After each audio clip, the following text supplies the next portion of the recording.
नमस्कार दोस्तों, स्वागत है किताबों की दुनिया में। आज किताब पढ़ेंगे सत्य के प्रयोग अथवा आत्मकथा। पहला, प्रस्तावना। 4 या 5 साल पहले नजदीकी साथियों के आग्रह पर मैंने आत्मकथा लिखना स्वीकार किया था और प्रारंभ भी किया था, लेकिन पुलिस कैब का एक पन्ना पूरा नहीं कर पाया कि मुंबई की आग सुलगी और मेरा आरंभ अधूरा रह गया। फिर तो मैं एक के बाद दूसरे ऐसे कामों में फंसा कि अंत में मुझे येरवड़ा में जगह मिली। भाई जय रामदास भी वहां थे। उन्होंने मुझसे मांग की कि वे सब कामों को किनारे रखकर मुझे आत्मकथा पहले लिख डालनी चाहिए। मैंने जवाब दिया कि मेरा अभ्यास क्रम बन चुका है और उसको पूरा होने में के पहले मैं आत्मकथा शुरू नहीं कर सकता। मुझे अपनी पूरी मियाद यरवड़ा में बिताने का सौभाग्य मिला होता तो मैं अवश्य ही आत्मकथा लिख सकता, पर इसकी समाप्ति में अभी साल भर बाकी था। इससे पहले मैं आत्मकथा किसी तरह भी आरंभ नहीं कर सकता था, इसलिए वे काम रह ही गया। अब फिर स्वामी आनंद ने वही मांग की है और मैं दक्षिण अफ्रीका के सत्याग्रह का इतिहास पूरा कर चुका हूँ, इसलिए आत्मकथा लिखने का ललचाया हूँ। स्वामी की मांग तो ये भी थी कि मैं पूरी आत्मकथा लिख जाऊं और फिर वे पुस्तकार छपे। मेरे पास इकट्ठा इतना वक्त नहीं है। यदि लिखना हो तो नवजीवन के लिए ही लिखा जा सकता है। मुझे नवजीवन के लिए कुछ ना कुछ लिखना पड़ता ही है, और फिर आत्मकथा ही क्यों नहीं लिखूं। स्वामी ने ये निर्णय मान लिया और आत्मकथा लिखने का मुझे अब मौका मिला है। पर यह निर्णय करते ही एक निर्मल साथी ने मेरे मौन दिन सोमवार को आकर मुझसे धीरे से कहा, आप आत्मकथा क्यों लिखना चाहते हैं? ये तो पश्चिम की प्रथा है। पूर्व में तो किसी के अपनी जीवनी लिखने का पता ही नहीं मिलता है, और क्या लिखिएगा आप। आज आप जिस चीज को सिद्धांत रूप में मानते हैं, कल यदि वैसा मानना छोड़ दे तो ये सिद्धांत रूप से जो जो काम आज कर रहे हैं उनमें आगे परिवर्तन करना पड़ा तो आपके लिखे को बहुत से लोग प्रमाण समझकर अपना आचरण गढ़ते हैं। वे गलत रास्ते पर चल पड़े तो इसलिए क्या ये बेहतर नहीं होगा कि आप अभी आत्मकथा जैसी कोई चीज नहीं लिखें? इस दलील को मेरे मन पर थोड़ा बहुत असर हुआ, पर मुझे आत्मकथा कहाँ लिखनी है। मुझे तो आत्मकथा के बहाने मैंने सत्य के जो अनेक प्रयोग किए हैं उनकी कथा लिखनी है, और ये जरूरी है कि उनमें मेरा जीवन ओतप्रोत होने के कारण वे एक जीवन वृतांत बन जाएगी। पर यदि उनके हर पन्ने में मेरे प्रयोग ही झलके तो इस कथा में मैं स्वयं निर्दोष मानूंगा। मैं मानता हूं कि मेरे सब प्रयोग इकट्ठे जनता को मिलना लाभप्रद होगा।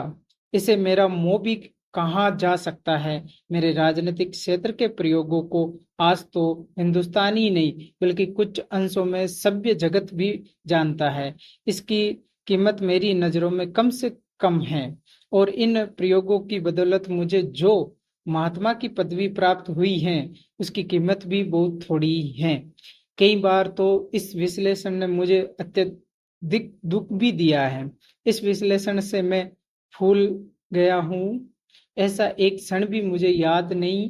मुझे अपने आध्यात्मिक प्रयोगों को जिन्हें मैं जान सकता हूं और जिनमें से मेरी राजनीतिक जीवन संबंधी शक्ति पैदा हुई है वर्णन करना अवश्य भाएगा। यदि वे वास्तव में आध्यात्मिक हो तो इनसे वर्णित घृणित होने की कोई गुंजाइश ही नहीं होनी चाहिए। बड़े तो नम्रता बढ़ सकती है। जो जो मैं विचार करता हूँ, अपने अतीत पर दृष्टि डालता हूँ, तो अपनी अल्पता मुझे साफ दिखाई देती है। मेरा कर्तव्य तो इसके लिए मैं 30 वर्ष से सीख रहा हूँ, जीख रहा हूँ। आत्मदर्शन है, ईश्वर का साक्षात्कार है, मोक्ष है। मेरी सारी क्रियाएं इसी दृष्टि से होती है। मेरा सारा लेखन इसी दृष्टि से है, और मेरा राजनीतिक क्षेत्र में आना भी इसी वस्तु के अधीन है। पर भले ही भूल से हो, मेरा ये अभिप्राय है कि जो एक के लिए शक्य है वह सबके लिए शक्य है। इसलिए मेरे प्रयोग निजी नहीं हुए, न निजी रहे।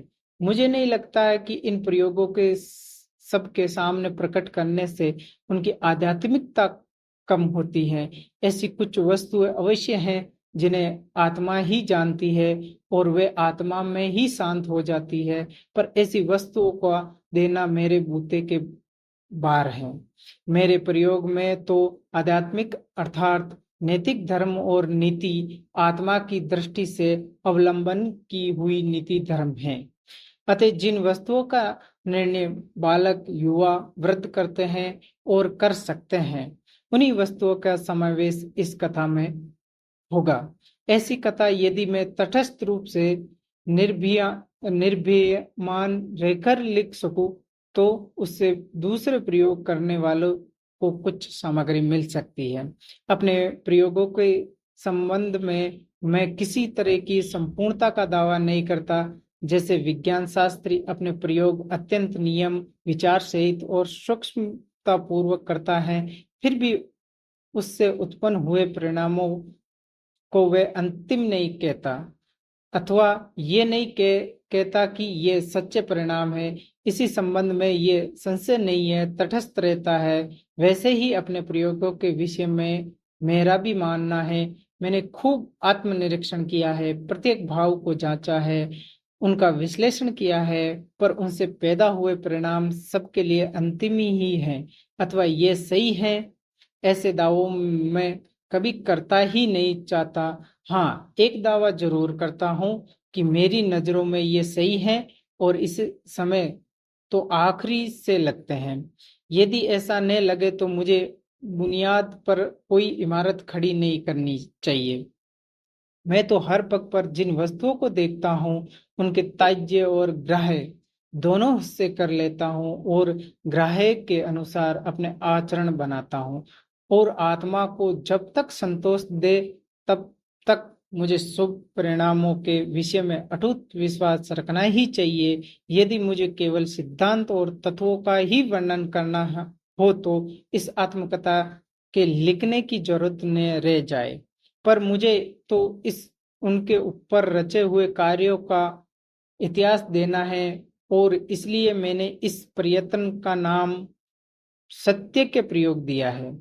इसमें सत्य से अलग समझे जाने वाले अहिंसा, ब्रह्मचर्य इत्यादि के नियमों के प्रयोग भी आ जाएंगे। मेरे ख्याल से सत्य ही सर्वोपरि है और इनमें अनगिनत वस्तुओं का समावेश हो जाता है। ये सत्य वे स्थूल वाणी का सत्य नहीं है। ये तो जैसे वाणी का है वैसे विचार का भी है। ये सत्य हमारे कल्पित सत्य ही नहीं बल्कि स्वतंत्र और चिरस्थायी सत्य है, अर्थात परमेश्वर ही है। परमेश्वर की व्याख्या अनगिनत है क्योंकि उनकी विभूतियां भी अनगिनत है। ये विभूतियां मुझे आश्चर्य में डाल देती हैं, मुझे तनिक देर के लिए मोह भी लेती हैं, पर मैं पुजारी तो सत्य रूपी परमेश्वर का ही हूँ। वही एक सत्य है और अन्य सब मिथ्या है। ये मुझे मिला ही नहीं, पर मैं इसका शोधक हूँ। इस शोध में मैं अपनी प्यारी से प्यारी वस्तुएं भी त्यागने को तैयार हूँ। इस शोध रूपी यज्ञ में इस शरीर को भी होमने की मेरी तैयारी है और शक्ति है, ऐसा मुझे विश्वास है। पर इस सत्य का साक्षात न कर लेने तक मेरी अंतरात्मा जिसे सत्य समझती है उसे काल्पनिक सत्य का अपना आधार मानकर, अपना दीपक दीपक समझकर इसका आश्रय में अपना जीवन बिताता हूँ। ये मार्ग यद्यपि खंडे की धार पर चलने के समान है, तथापि मुझे ये सरल से सरल लगा है। इस मार्ग पर चलकर अपनी भयंकर भूलें भी मुझे तुच्छ सी लगती हैं, क्योंकि ये भूलें करते हुए मैं बच गया हूँ और अपनी समझ के अनुसार आगे भी बढ़ा हूँ। दूर दूर से विशुद्ध सत्य की, ईश्वर की झांकी भी हो रही है। सत्य ही है, इसके सिवा दूसरा कुछ भी इस जगत में नहीं है। ऐसा मेरा विश्वास दिन प्रतिदिन बढ़ता जा रहा है। ये किसी प्रकार बढ़ता ही गया है। ये मेरे जगत अर्थात नवजीवन इत्यादि के पाठक जानकर चाहे तो मेरे प्रयोग के हिस्सेदार बने और उसकी झांकी भी मेरे साथ साथ करें। इसके सिवाय जितना मेरे प्रयोग शक्य हैं उतना एक बालक के लिए भी शक्य है।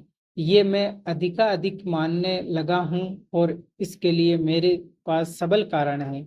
सत्य के शोध के साधन जितने कठिन है उतने ही आसान है। ये अभिमानी को अवश्य लगते हैं और एक निर्दोष बालक को शक्य लगते हैं। सत्य के शोधक रजकण से भी छोटा होकर रह पड़ता है।